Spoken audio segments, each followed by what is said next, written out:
crew, Captain's Log, Earth Time 1990s, location Nootka Sound, west coast of Vancouver Island, winter season, vessel status, anchored, standing by. Standard maritime doctrine treats anchorage as safety, a pause between dangers, a place to wait out weather. Along the wild west coast, this assumption is incomplete. Many anchorages overlap with older histories, places where life ended suddenly and without understanding.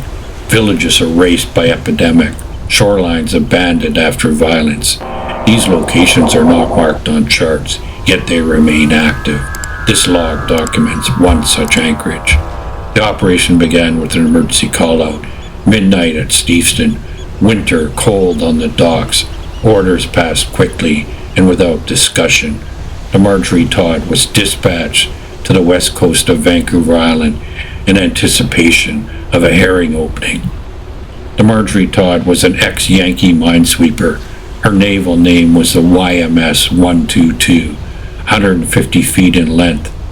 She was a heavy working ship, designed for capacity and endurance, large holds capable of carrying hundreds of tons of fish or freight, a towing winch comparable to those found on large tugboats, making the towing of barges part of her regular role. At one time she could carry up to 400 tons.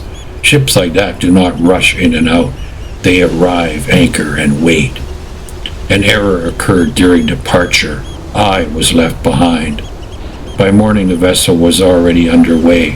I followed by air, first by single-engine aircraft, flying low over forest and water. The flight was repeatedly harassed by a resident bald eagle, aggressively defending its territory, making several close passes at the aircraft. It did not feel like an attack. It felt like a warning. From there, I transferred to a float plane, then water again. Nootka Sound. Conditions were calm, unnaturally so. Fog lay heavy on the surface. The shoreline appeared empty, yet felt occupied. The Marjorie Todd was already anchored out, holds empty, machinery quiet, standing by. We would remain there for more than 2 weeks. That was not unusual for a ship of her role. With that kind of capacity and towing power, she was expected to wait, quietly, heavily, without urgency, but extended stillness has consequences. What the crew did not realize at first was that we were anchored off an old village site, a place once populated by families, fires, and voices. Then smallpox arrived, fast, unrelenting. Entire communities wiped out before the people had time to understand what was happening. No ceremony, no closure, no acceptance. Spirits who die under those conditions do not always know they are dead. They wait. When a vessel anchors where life once existed, they sense vibration, voices, and light. To them it feels like return. They drift from shore to ship, not with hostility, but confusion. They board quietly. Effects are not uniform. Spirits recognize lineage. They recognize the old lines. Charlie and I were never directly affected. We felt unease, restlessness, pressure, but no intrusion. We were not vessels. Others were. Stanley was the second engineer, a refugee from the Eastern Bloc, a hard worker, reliable, quiet. I respected him. He carried unresolved trauma. During the extended anchorage, boredom and alcohol loosened what should have remained sealed. A gathering formed in the Galley. Stanley offered homemade vodka. I declined. I declined loudly, too loudly. I had prior experience with the dangers of homemade alcohol. I had seen serious harm result from it. My refusal offended him. Something behind his eyes shifted. Stanley produced a large knife. "I don't know whether to love you or hate you," he said, while brandishing the knife. That statement did not originate with him. I entered the encounter immediately. I told Charlie we were done for the night. and instructed him to lock his door. I secured my own. The vessel creaked at anchor.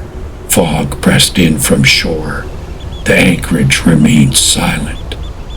Whatever had boarded the ship did not. During the night, Stanley prowled. Outside my cabin door hung a down jacket, a Christmas gift from my wife. In the low light, it carried my silhouette. Stanley mistook it for me. He stabbed it repeatedly, without hesitation. When he realized it was empty, he threw it overboard. The jacket absorbed the violence intended for me. By morning, the influence had lifted. Stanley came to me sober, ashamed. He remembered everything.